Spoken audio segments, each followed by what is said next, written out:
because we've actually pretty much seen it all over the last 16 years. But it's nice when it comes from a peer and you're not alone. And I think that's huge, just knowing you're not alone and you're not out there just fighting the battle yourself. You're busy, you've got a decent practice, but nobody wants to be decent. You want to be great, and you want to have a great practice. So how did the most productive, profitable dentist in the nation balance real life, work, and profits, and somehow make it all seem fun? Well, it comes down to simple, everyday practices. So grab a lunch, join us as we chat with top clinicians and influencers to discover their formula for uncommon success. Are you ready? Then it's time to explore everyday practices. All right.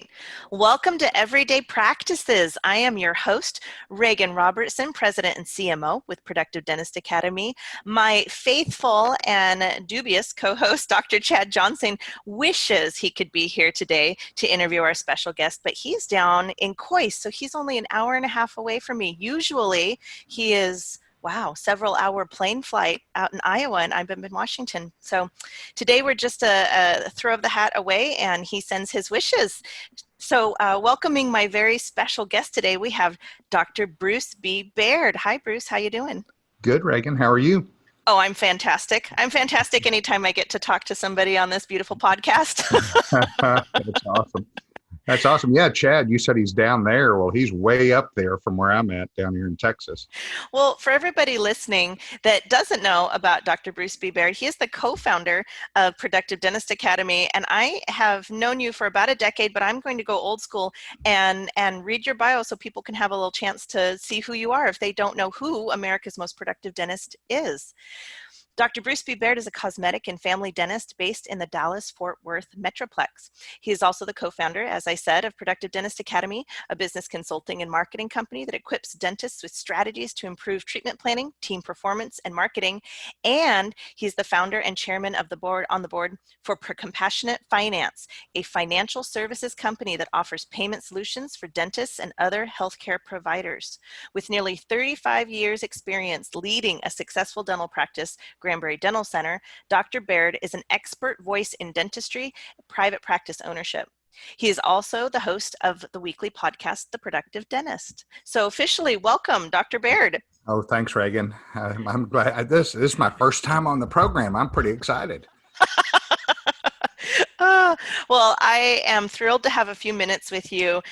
You are obviously somebody that I admire, and you inspire all of us in dentistry. I am always aghast at how much CE you have taken. You are the epitome of the ever learning, always learning, continuous, voracious CE learner. And I really wanted to get your input on the past few months and what that has done to CE from your perspective as somebody who's always learning. What has this done for you? It's been definitely different, and I don't believe it's going to be the new normal. I think there'll be a time, hopefully not too distant future, that we'll be all doing CE, and I know some places like Coyce, they're now having people come in to do courses, and I know Mike Picos is, but it's very different. That you can't have the same numbers of people, and the whole social distancing. But the Zoom, Zoom was up 38% overnight because apparently they're doing very well, which is no question. But what I think is, I wasn't sure when we first started, so we did a 4-week course on on Zoom, and we had, we had quite a few people, 50, 60 people on it. That's right. During the pandemic, I did 58 webinars during a 2-month period. So literally I had to get used to doing this. It wasn't something I was an expert at. Obviously, that, and so does Victoria. But you've become an expert, though, haven't you? Well, I'm starting to get there. But what I found is, there are ways to set up community in an online environment that you really don't get in real live person. Now, I've always loved, my favorite time of education is obviously listening to the speaker and picking up those pearls, but also the after time, which is at the bar or in the foyer and talking to other dentists or at the cocktail receptions, and you learn so much. And through these courses, we've been able to have amazing community, and everybody, it's a safe environment where people can talk about what's happening in their practice and in their life. They're not recorded. The actual online portion is obviously recorded. The teaching portions is all online, but the threads and that type of stuff is not recorded. So people feel much safer to be able to say what they really think and what they believe. And you get feedback not just from our 15 coaches who were on every single Friday, but you also get feedback from other dentists that have maybe been in your situation. So it's really a unique, I wasn't so sure when we started, but when we just finished last week, I realized how amazing this type of education is.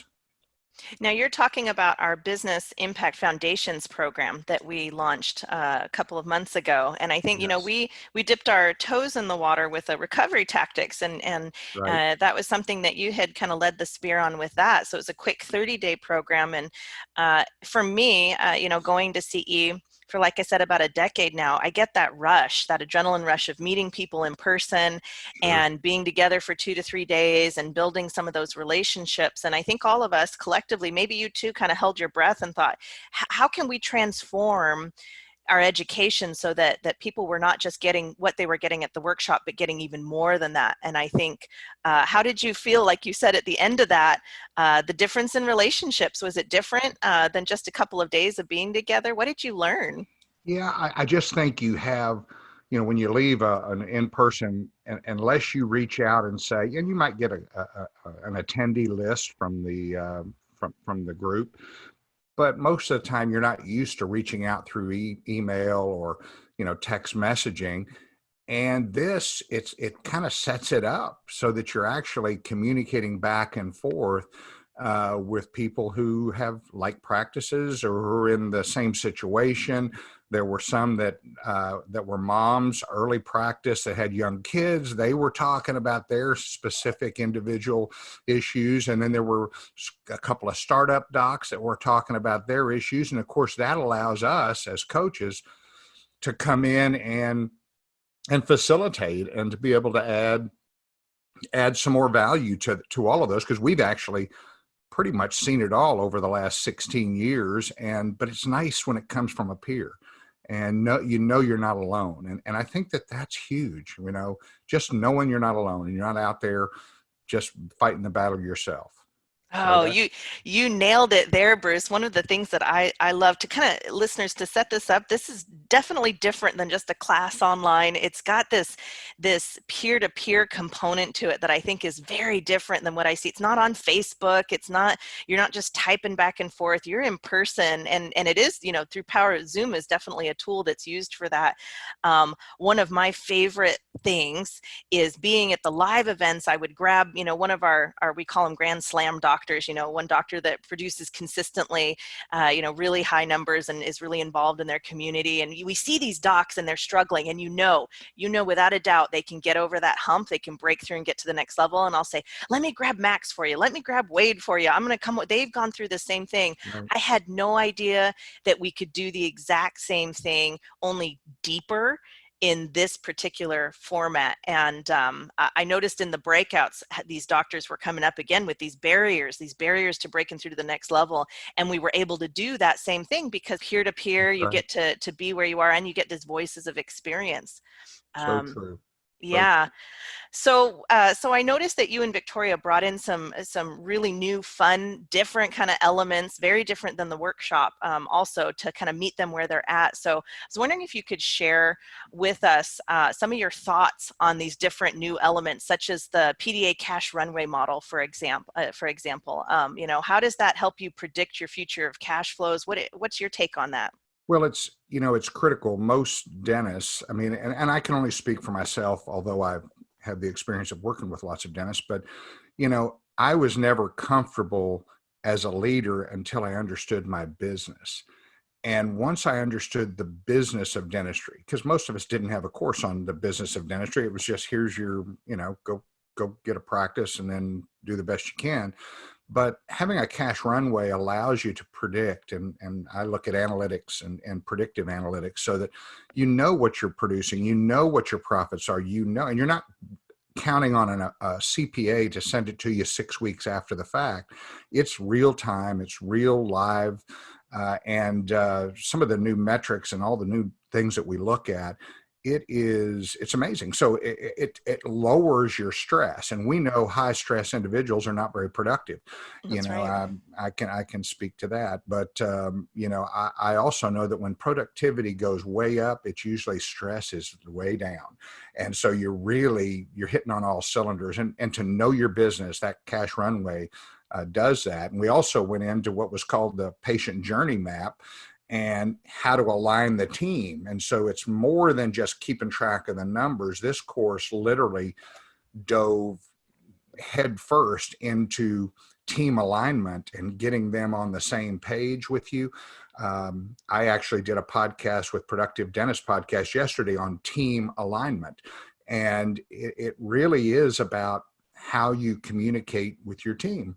We do that at the workshop, where we find out some are the sheriffs and some are the, everybody has different personalities. And the way I communicate with Summer is very different than the way I communicate with Gay. Now, I go back 25 years, and when I first started, I just communicated the same way to everybody. I was stressed, just get your ass into work and let's go to work. And that was it. But now, as you learn and as you understand your team, you start to know about their families, you start to know about them, and you ask questions, like if somebody is having a tough day, it because you know them so well. And I might say something like, well, Gay, is everything okay? And she says, oh yeah, everything's fine. Or I might say, Summer, are you okay? And she'll say, I've got a really bad migraine. She suffers with those every once in a while. And I'd say, well, why don't you go upstairs and put a little mask on and get in that little massage chair we have upstairs. She would, no, I'm fine. And then, she would kind of cheer up after that. Or another great example is Summer would ask me if I took my meds, which must be a little rough around the edges this morning. So team alignment is critical if you're on a journey. Everybody, if you're taking 15, 20 people or 5 people on a journey, everybody has to be aligned on where you're headed and where you're going. And you don't want people headed to California to get to Kansas. And, if you're in Texas. So, so you want everybody heading in the same direction. And that's really what team alignment was. And it was amazing to listen to the attendees in the little breakouts talking about that. Well, how do you deal with this? How do I deal with that? And so that was really fun. It was really fun to watch that. So for the people who aren't in this program, I'm a visual learner, and what is a patient journey map? Well, it takes them through coming into the office, going through the examination process. In other words, you go soup to nuts, as some people say, to where they're referring their friends to you. So it actually is getting a journey map so that they know exactly, so that patient is taken care of at every single step of the journey, and we put a map together and we talk about each one of those areas as we go through it. And there's a lot of aha moments. Oh, we don't do that. Or, oh, we do that. Well, great. So that's what CE is about anyway. You might hear 10 different things. You may be doing 8 of them, but the 2 might make the difference between, you being not stressed and you being stressed. And that's huge. That's why I'm constantly going to CE and still learning. Was there a time when you, shouldered that burden of feeling like it's all your responsibility in the context of that patient journey, that, that it was your responsibility for how they were treated when they came in the front door? I mean, did you shoulder all that as your own? Oh yeah, I know for a fact the first 10 years, but it goes back to the fact I didn't understand my business, so I couldn't be my true self. I'm usually pretty laid back and have a good sense of humor and have fun. But boy, when you're stressed, I'm not the nicest guy in the world. And once I got my business in order, but during that time, yes, I felt like I was shouldering the burden of the whole practice, the whole world, during that time. If you're had a family, you're just like, look, I'm trying to provide, I got to stay at work, I'm doing all these things. And that's where, being able to work with people.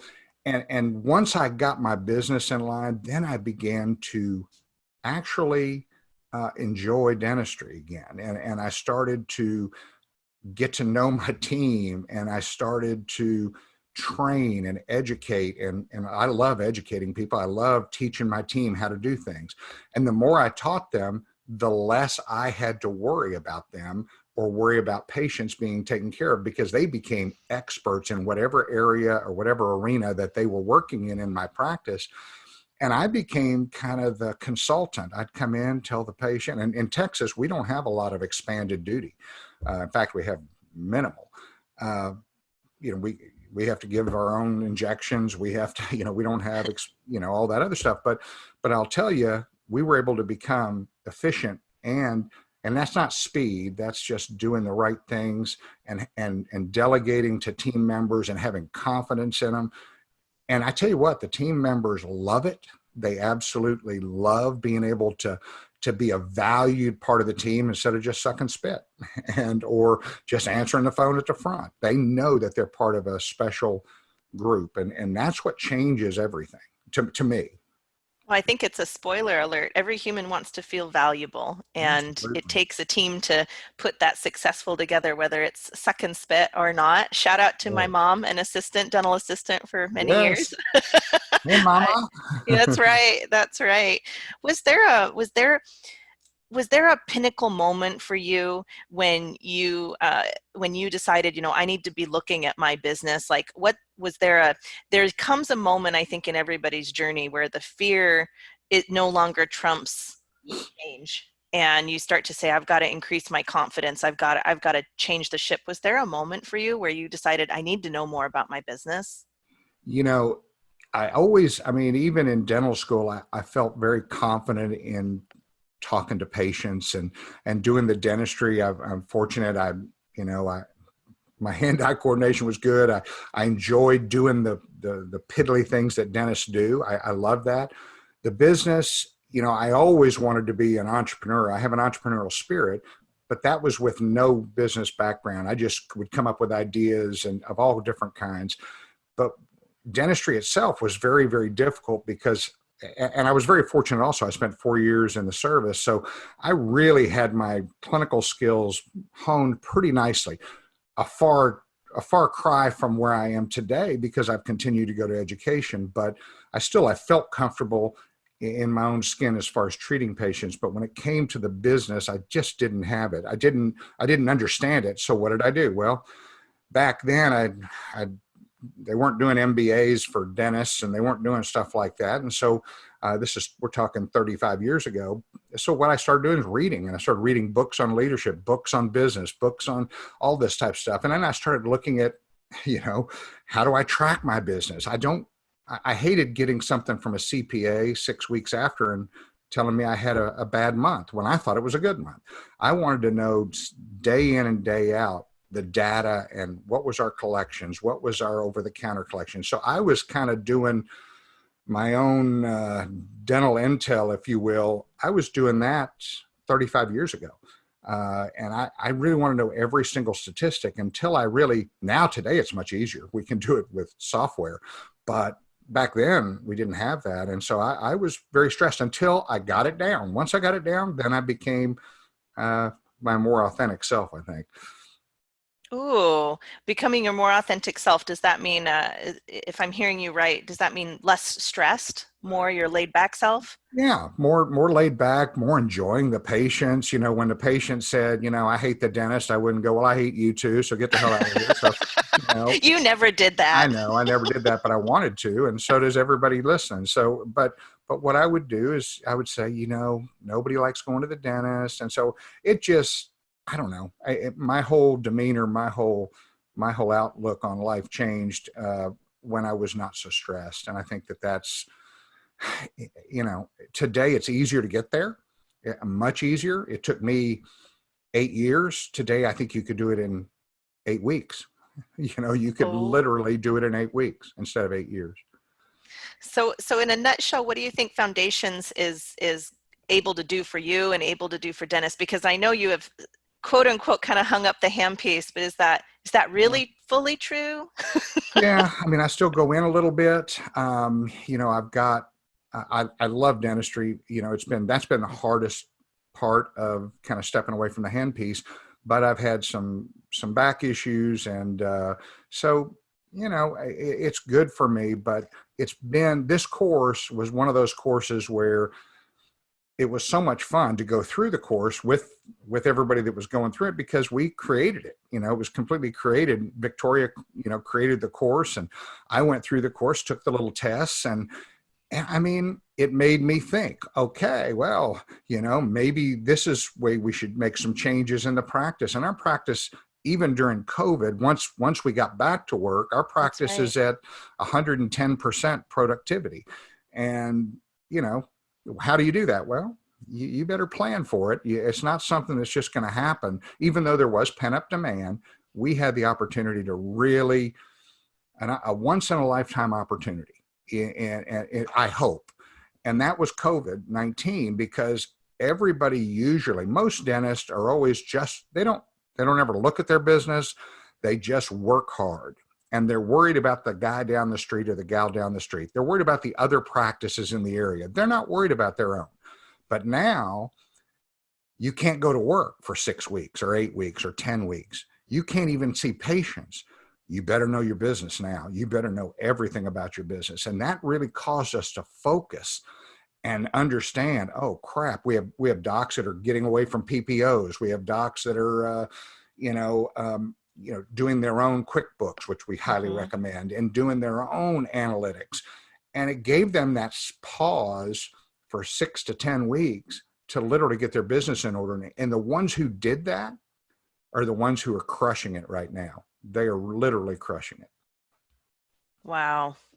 Those are powerful words, Bruce. Thank you for spending some time with us. You're welcome. It was fun. I love this stuff. Absolutely. Well, I could keep you here all day. I won't do that. Parting words. Who do you think this, I know you're proud of this program. Victoria's proud of this program. We all are happy to help doctors. What kind of doctors do you think could benefit most from this right now? Any doctor can benefit from this. I mean, because we had doctors in the program from, I don't know their ages, but looked like mid-20s to mid-60s.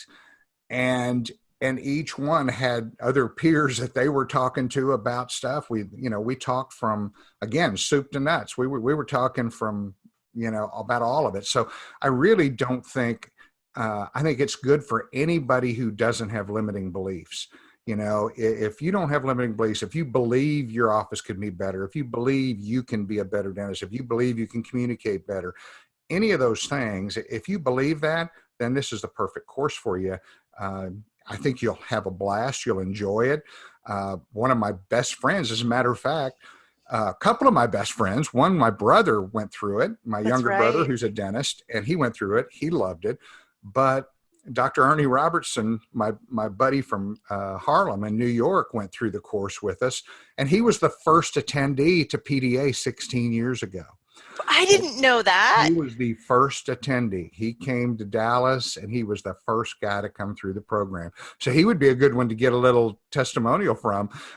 Because we're going to have him on the show. He's going to have to share with us some knowledge over the past decade and a half. He is such a wonderful person. So anyway, but yeah, I think it's great for anybody. Well, thank you, Bruce. All right, one last question, since it's been my honor to interview today.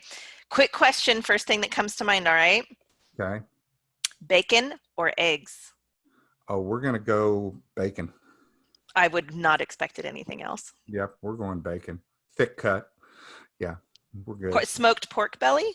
That'd be good. That'd be good. I'm on keto right now, so keto, pork, either one is good. Either one. You can have pork on keto, right? You bet. I can have. I've been eating so good. I'm down 32 pounds since July 5th. So I am feeling so good. It's Congratulations. Amazing. You look amazing. You look amazing. You've been one of the people in my life that has flourished, I think, through COVID. You've taken Well, it as an opportunity, not surprising, but you've taken it as an opportunity. that's what you have to look at, because it's a difficult time for a lot of people. And what we're doing here is we're just trying to help folks get through it and get to be better. And that's the name of the game. Well, thank you for your time today, Bruce, and we'll see you on a webinar coming up soon.